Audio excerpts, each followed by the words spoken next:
You thinking about getting a facelift? Or you, how do I put this delicately? Turkey.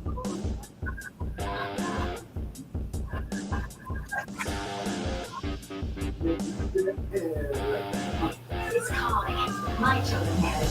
We give them brandy. For colic? Yes, after dinner with a cigar. Rose, you get brandy for teeth and you rub it on their gums. Oh, I thought you were calm. And your backs. Very happy.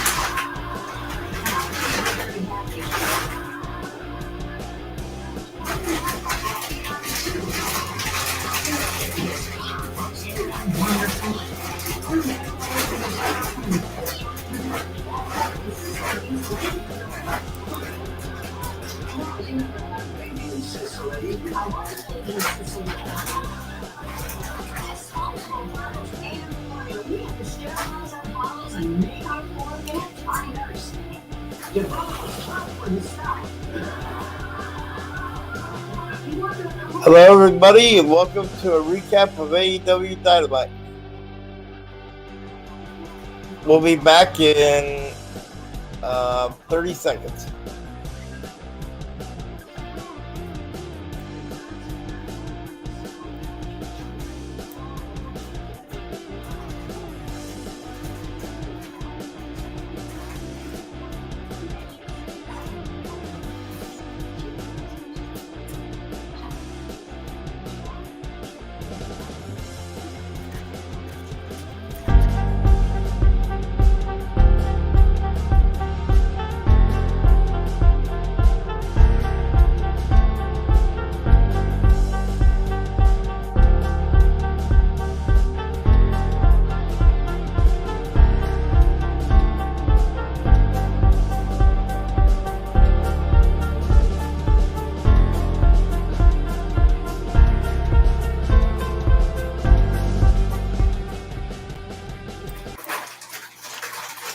Hello, everybody, and hello, Tony. Glad you could make it.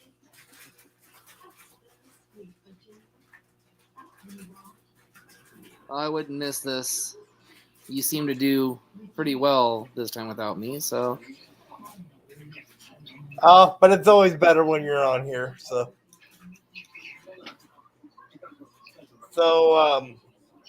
Great Dynamite tonight. I mean, I don't know if, Tony Khan saw MLW last night and thought, man, I better pick up my game. Because from start to finish, which we'll get into in a minute, it was a great show. I mean, the matches all made sense. The backstage stuff all made sense, which is kind of a rarity today in wrestling. So before we get into the matches, what are your thoughts about Dynamite as a whole?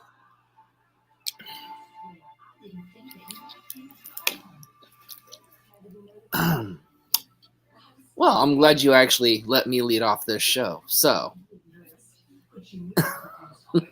You're welcome. From the opening segment to the end segment was Dynamite, was on fire. I think the main event actually stole the show. And I have to go on record and say that was probably the best match that I've seen in a long time. And yes, I know last night on this show, I said the same thing about the MLW show. However, like Nathan was saying previously, Tony Khan must have been watching MLW, and bravo. Yes. I'm almost tempted to start with the main event, but I won't. I'll go from the beginning to the end. Maybe because I just watched the main event that's fresh in my head. So the first match was Orange Cassidy, Darby Allin, and Sting versus Butcher of the Blade and Kip Sabian. I'm a little surprised that they didn't mention the fact that it was Sting's birthday. By the way, happy birthday, Sting. Great match.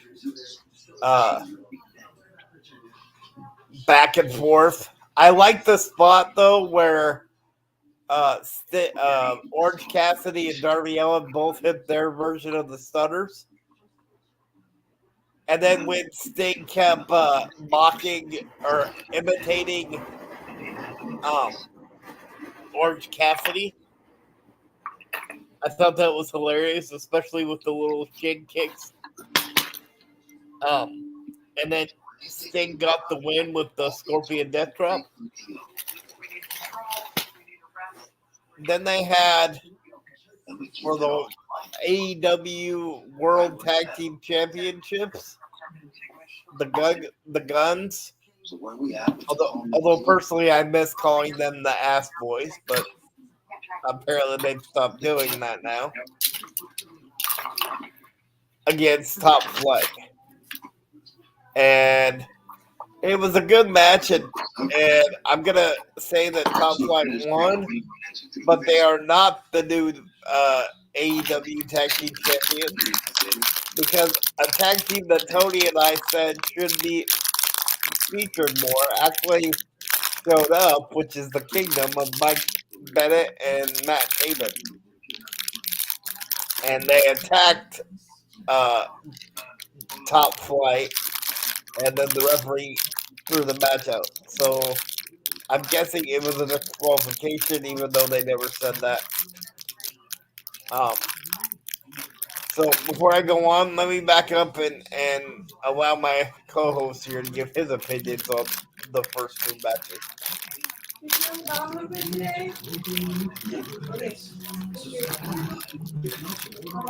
First match, phenomenal. Second match, again, was back and forth. Great match. Probably not the best match of brother tag teams that we've seen.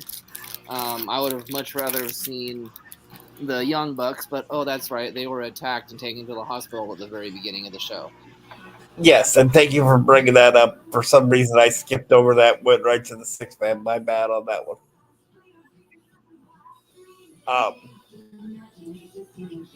And I agree with everything you just said, by the way. That probably not the best tag team match we've seen with brothers, although, to be fair to Dante and Darius and the Guns, there's been a lot of good brother tag teams over the years. So, it's kind of a hard bar to stand up to. Then they had a backstage segment with Jade Cargill, where her Jim Cornette wannabe lawyer, Mark Sterling, who apparently on Rampage thought he was an NBA announcer, if anybody watched Rampage and the way he announced his varsity athletes. And really quick for that, where the heck is Josh Woods gone? Is he solely on ROH now? Because personally, I don't, he's kind of disappeared, and every time Tony Nese is in a tag match now, it's Ari Daivari.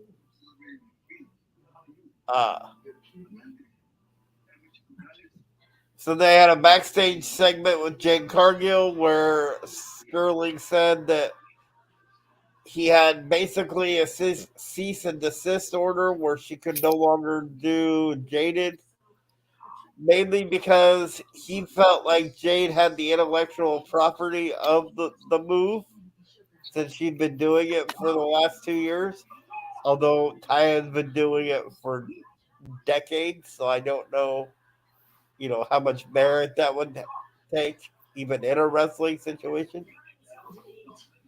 And I can't wait to get my co-host's thoughts on this one too. The match that I considered the bathroom break match of the night, if there ever was going to be one.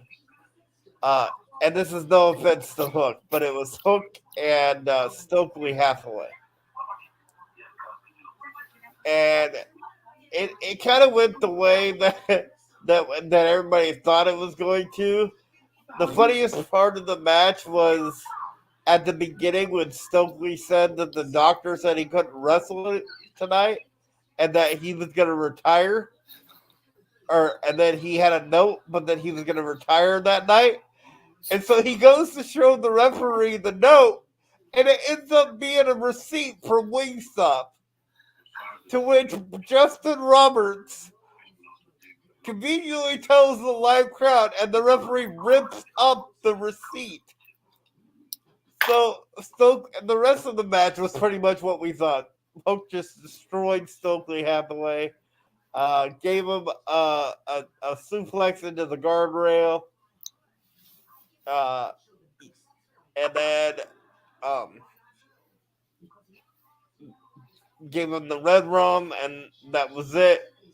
The firm was backstage, and Matt Hardy was kind of trying to go Ethan Page into defending Stokely Hathaway, but Ethan didn't take the bait. He just kind of hung in there, or hung in the back. So I'm not quite sure what's going on there. So before we go on, your thoughts on those last two matches? You're doing a great analysis. It's just you should have said Taya Valkyrie at the very beginning instead of waiting until the very tail end. Oh, as far as like the cease and desist thing? Yeah. Yeah, okay. Yeah. But it's okay, young Grasshopper. You're learning. I am learning it. I'm getting better each time. And you guys are taking this journey with us, so we thank you for that. Whoever watches this later, or might come on before we get done. So then you had a backstage segment, or no, sorry. Then you had the match between Stu Grayson and John Moxley. I don't know what Stu Grayson was doing in his time off when he wasn't in AEW, but to me, he looks better than he ever did when he was in the AEW before, and that's saying something because he was one hell of a wrestler before. I love that move, the lion salt that he does with like the half gator twist on it, which today he landed right on Moxley's face, which I thought was pretty nasty. And then Moxley ended up getting the win. Unlike the past couple of weeks though, where the BCC had attacked their opponent or Moxley's opponent or whoever's opponent after the match, the Dark Order actually got into the ring and protected Stu Grayson. Well, at least for a while, so that they wouldn't be attacked. Now, I did forget, as Tony brought up, that the Young Bucks were taken out at the beginning of the show and put in an ambulance. And before that match started, there were accusations from Brandon Cutler that the BCC had attacked the Young Bucks. Yes. That hadn't been proven. But that was the allegation, that it was the BCC that attacked the Young Bucks. In fact, after the Stu Grayson John Moxley match, Excalibur even said maybe they didn't attack, press the issue of attacking Stu Grayson because they felt like they did enough by attacking the Young Bucks. Again, just an allegation. Yes. Then during the night, you had another interview with Alex Marvez where he went into Kenny Omega's locker room. Kenny was shaken up because of the Young Bucks going to the emergency room. Don Callis said that he sent Michael, he sent his stooge out to get him, or with them, and then Callis said that it's time for Kenny by God Omega to come back, which played into the main event, which we'll get to in a minute. Then they had another backstage segment with Ricky Starks, who gave an open challenge to Juice Robinson.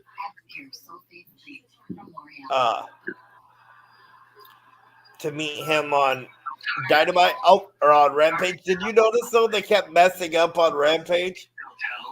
Everybody backstage kept saying Friday Night Rampage, and I can understand it because that's what they're used to.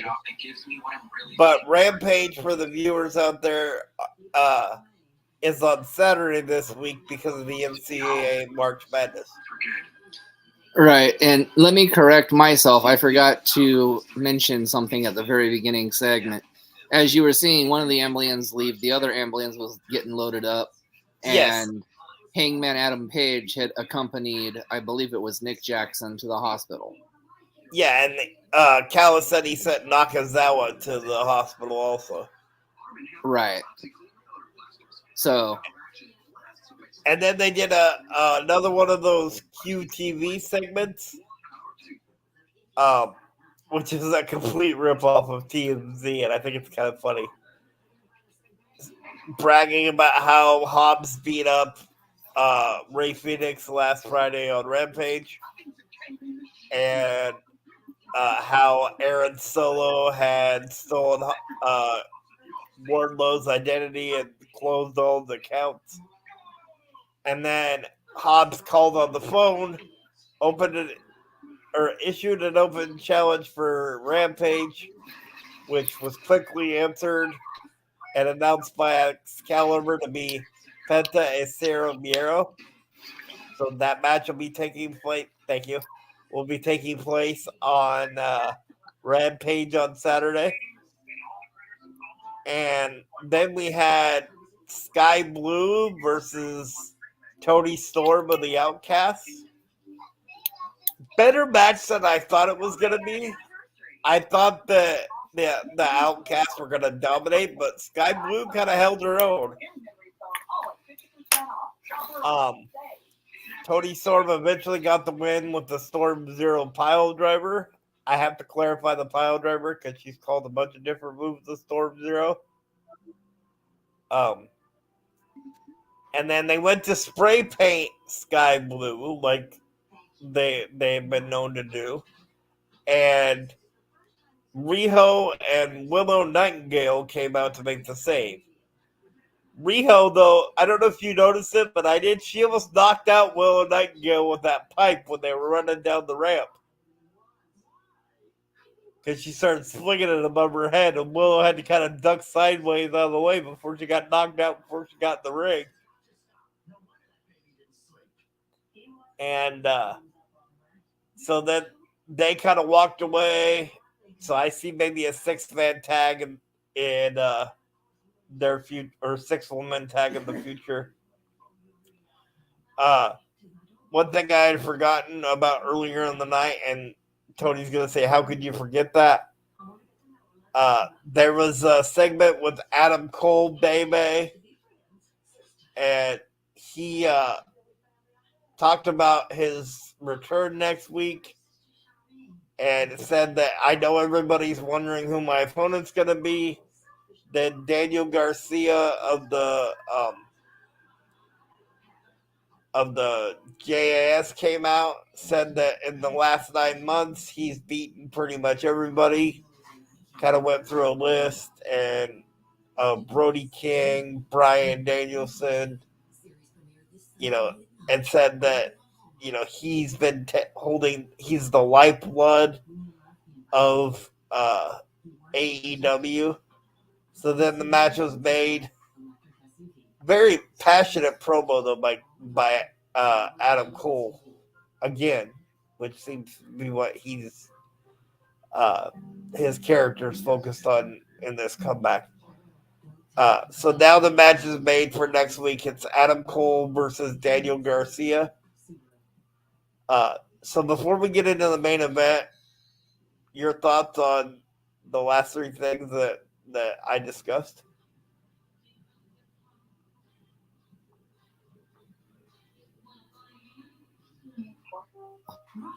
Email address.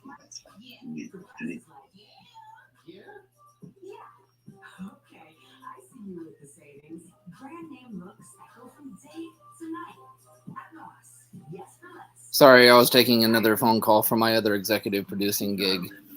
That's all right. That's what I thought. you made me miss my boom. So, thoughts on the last three things I talk about, and then since you talked to it, we might as well promote it before we get to the main event.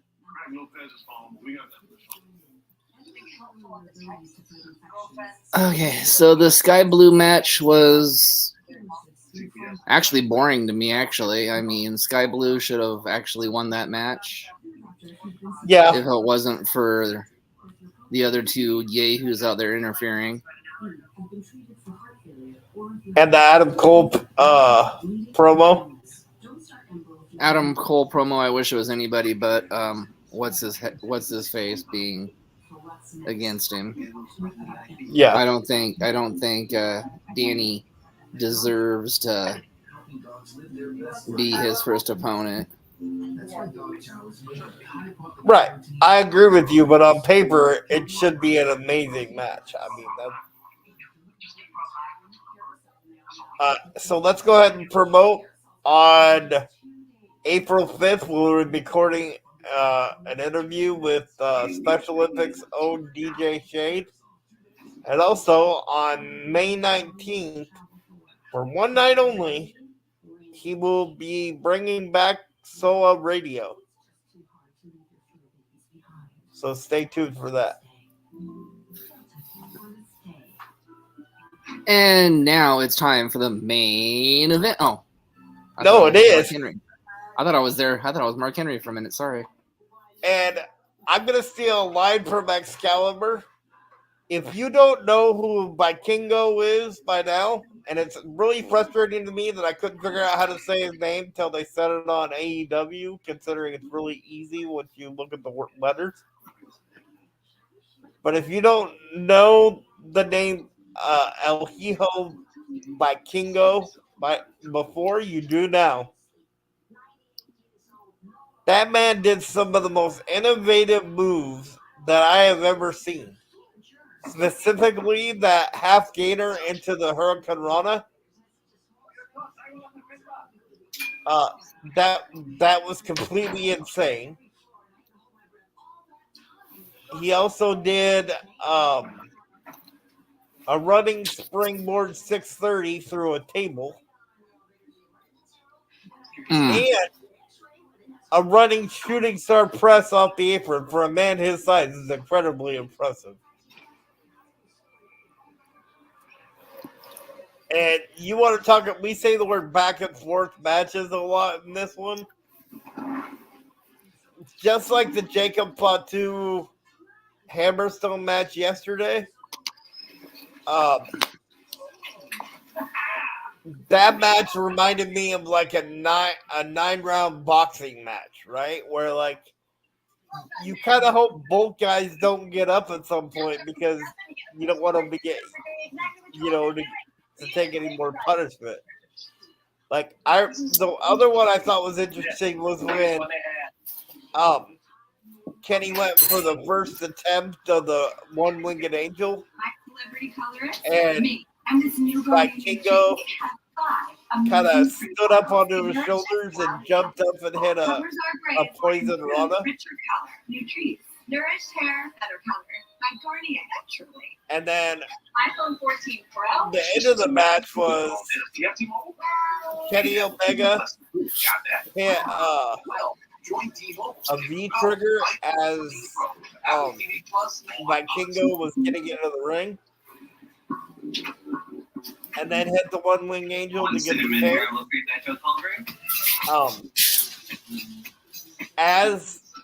And then when he got the pin, he pointed down to Vikingo to tell the crowd to give this man his respect.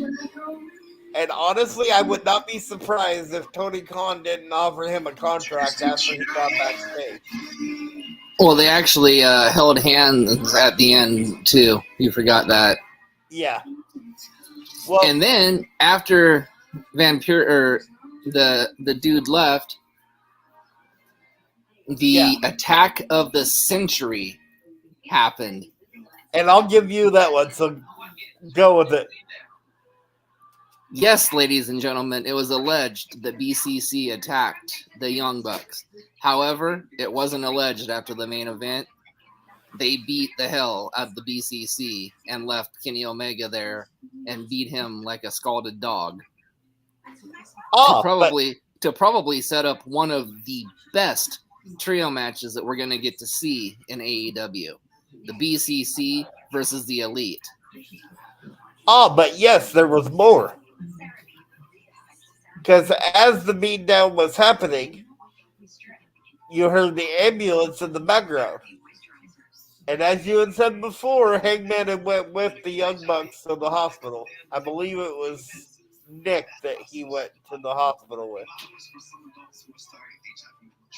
And so you hear the sirens, and the next thing you know, Hangman shows back up in the ambulance, comes out with a 2x4 with nails in it, comes out to the ring, walks off or runs off the BCC,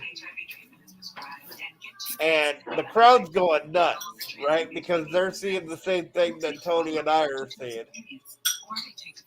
And Don Callis kind of comes up behind Hangman. Hangman whirls around like he wants to hit somebody, thinking it's somebody from the BCC. Callis kind of cowers back, says, "Whoa, what are you doing?"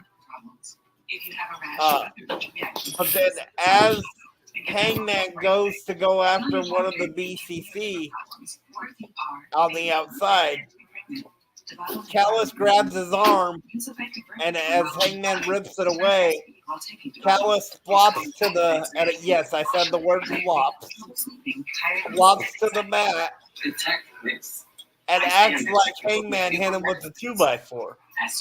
At that exact time, Kenny Omega gets up and sees Callis on the ground. Callis points at Hangman to convince Kenny that Hangman hit him. Kenny and Hangman argue for a little bit, and then Kenny and Don Callis leave the ring and walk towards the back to end the show. Now, I agree there's probably going to be a match in the Elite, but do you think Don Callis is gonna cause that rift too big to where Hangman's not gonna join back up with Kenny Omega? Sitting across from Arturo Morales. Well, no, because if Kenny really looks at the match, he'll notice that Hangman didn't hit him, because if he did, he would have been bloodied, because that 2x4 had nails on it, all Abyss. Yes. Now, I'm going to do a little bit of fantasy booking, if that's all right. Well, no, this is After Dark. This isn't from the chair. So no fantasy booking. Okay, Just kidding. Okay. So, here's how I see this happening, right?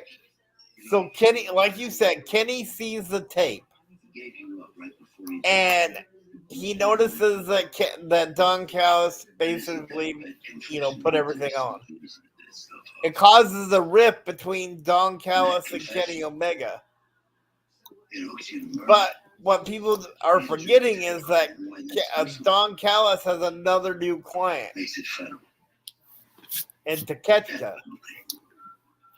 So I can see Callis talking to Takeshita and wrestling Kenny Omega again. I believe they wrestled once before. And using Takeshita as like his, representative to try to take out Kenny Omega. And he can probably use the background and the thought process of Kenny Omega left me behind to join up with the Young Bucks and focus on the trios. I was trying to tell him to be a singles wrestler and he wouldn't listen. So now I found somebody that will, your basic wrestling heel manager promo. But on paper, if that goes through, Takeshita and Omega could have a great rivalry, especially if they drag it out a little bit. So, your thoughts on that one?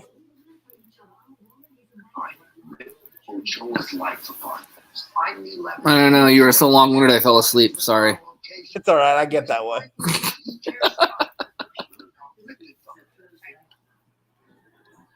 Now, yes, ladies and gentlemen, I do rip Nathan a lot, but you know, it's all in fun.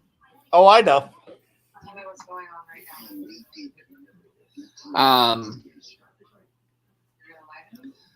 However, you know, I don't know if Kenny and the Bucks and Hangman will ever be back together again, but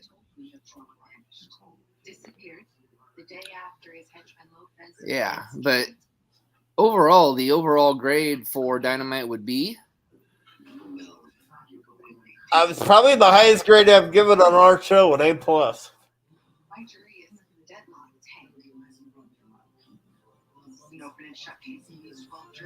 Wow, an A+, huh?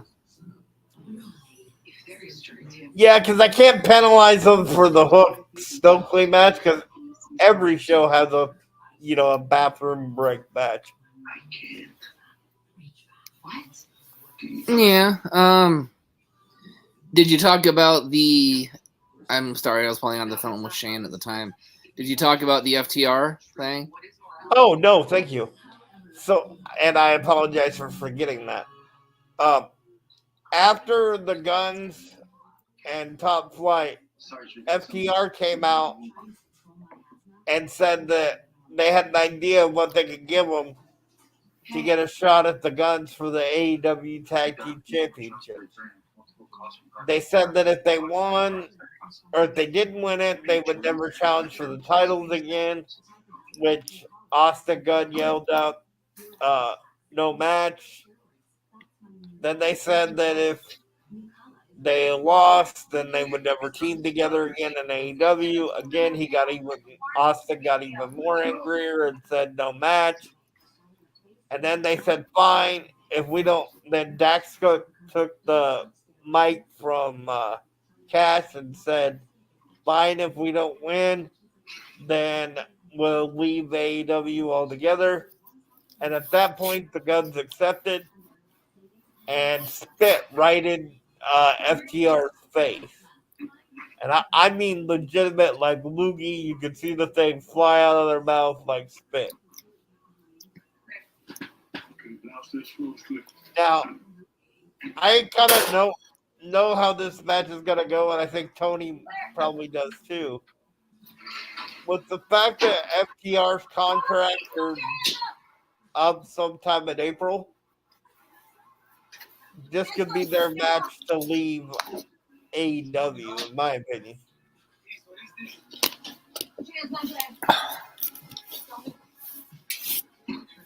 So do you think them coming out 2 weeks ago was just a ploy saying that they signed new long-term deals with AEW? Yeah, because a few days ago, Dax put something out on Twitter that said, we finally came to a decision on our career. Legally, I can't talk about it right now, but our contracts are still up in April.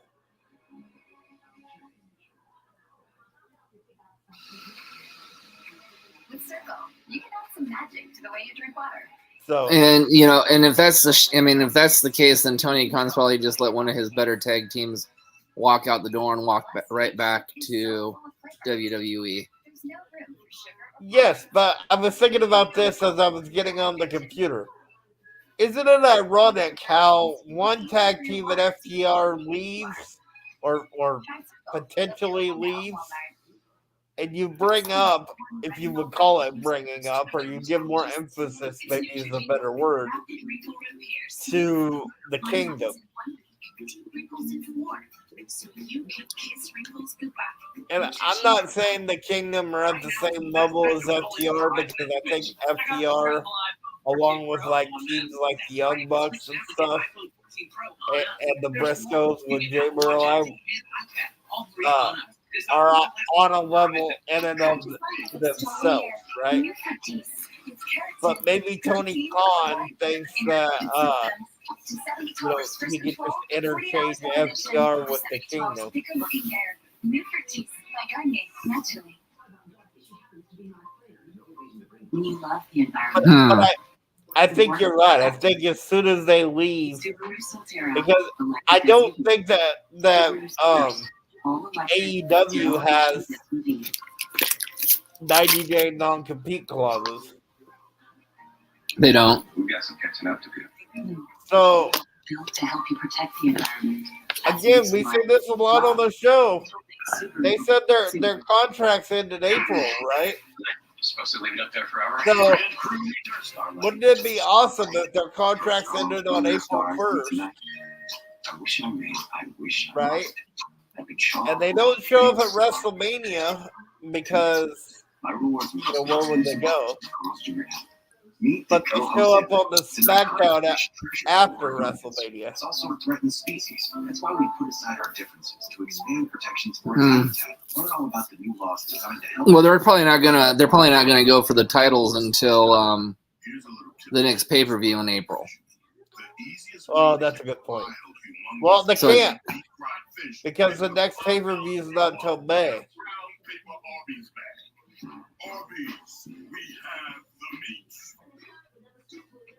So, Double or Nothing isn't until like the middle right. part of May. That's right. It's May. I mean, it's always possible that they're going to sign a longer term, a short-term deal to get to the pay-per-view and then leave after that. Lisa and Ionic 5 for $539 a month. Or get up to $2,000 total savings. See your Pacific Northwest Sunday dealers. Speaking of a little bit of wrestling news today, MLW interviewer Alicia Atout asked and was granted her release. Starlight. First Carl's Jr. Star see tonight. I wish I made. I wish I must. So is that who that was? I was wondering who that was. Yes. Tonight at 11, a disturbing discovery where police believe they have found the bodies of a missing lover and daughter and later. So, because I seen her taking bookings on Facebook. Really? I wouldn't mind getting her on here if we can find the booking information, and then I tried to do it on Twitter, but my computer wasn't cooperating with that.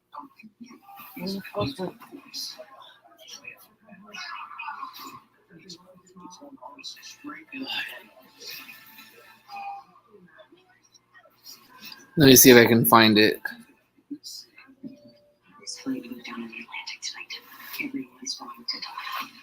I have a job to do. While Tony's doing that, I'd like to promote the stuff that we have coming up. On April 16th, we have, April 5th, we already talked about, we have Special Olympics own DJ Shane. Then on the 16th, we have Special Olympics athlete Wes Lee from the Church Professionals, who just came back for the Jericho Cruise and is a 60s wrestling savant, apparently, and also knows a lot about the Seattle wrestling scene, so that would be interesting.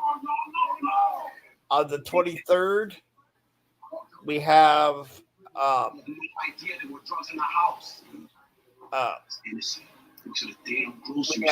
WCW manager extraordinaire and current manager of one of the hottest factions in the Pacific Northwest wrestling scene, Hellbound, and that's Al Tubbs. How many of those 90 or for the WCWC fans, Mr. Tubbs. I'd also like to take this time to thank our sponsors, which is the CARE program, which stands for Community Action Reaching Everybody. Without them, there would be no podcast, so thank you for that. And if anybody's interested, you can get a hold of Becky Bernhardt for information. Also, for Bruce Nichols painting, Where's Julia? look them up for all your painting needs. Where is she? And I'm currently in negotiation with some new sponsors, so look out for those in the future. Oh, What? In custody today. Who charges?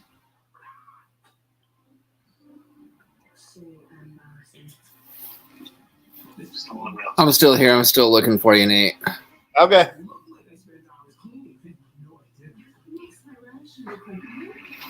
So on that note, I think we're pretty good on the recap.